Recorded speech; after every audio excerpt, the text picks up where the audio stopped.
In the first video, the teacher started off by reintroducing the classroom norms and expectations before starting the lesson for the in person class.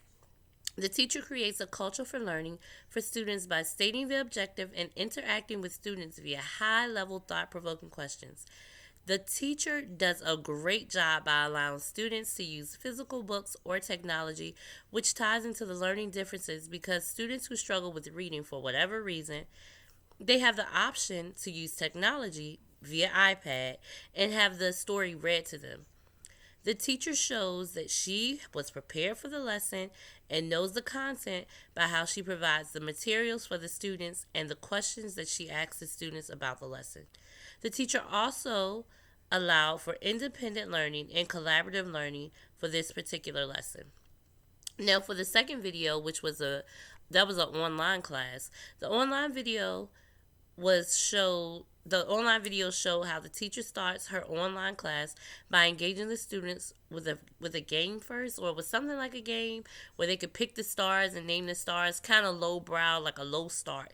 The teacher is showing us a lesson that I believe that was a continuation from a previous lesson on angles, and I feel like that because the students already had prior knowledge of what the angles were. She asks, what is a obtuse, what is a right, what is angle, and questions of that nature, which leads me to believe that they had already learned about this information. The teacher uses a classroom enriched with vocabulary and pictures. I love how the teacher made learning the vocabulary very fun by using a joke that redirected students to understand the vocabulary.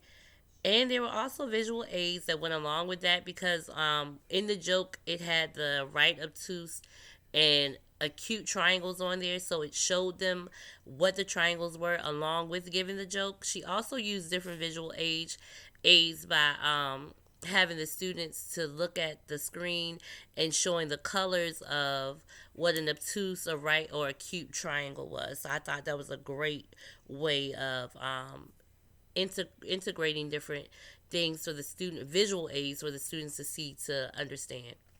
The teacher also redirect the students by telling them not to yell out in class, which is what we have to always do in our classrooms.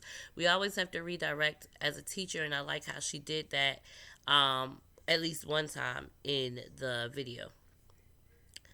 The teacher got the students active and moving by getting them up and telling them to go around and to turn to the right, I believe, 4 different times. And each time they turned, they made a certain angle and they winded up making a full circle. I loved how she did that.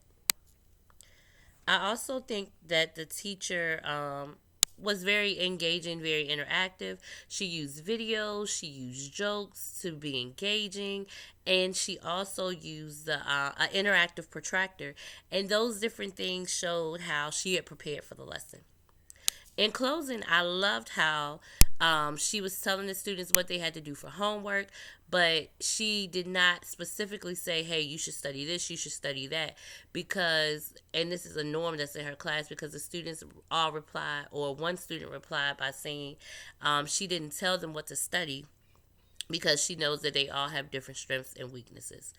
Overall, I believe both videos showed teachers using the INTAS standards, which was the first one, learner and learning, the second one, content, and the third one, instructional practice.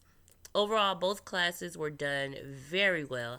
I would probably integrate more of a small group into the first classroom if I could, if I had the time. I would probably do like a little small group lesson in the first class. In the second class, I did bring up how the teacher did say one of the norms and how she redirected the students by saying not to yell out. But later on in the video, the students were yelling out and she did not redirect them. And if it was me or in my classroom, I would constantly redirect or tell the students not to yell out in class because I don't want them to get confused and say, oh, I can yell out for this and not yell out for that. So that's my take on both of those videos. Thank you.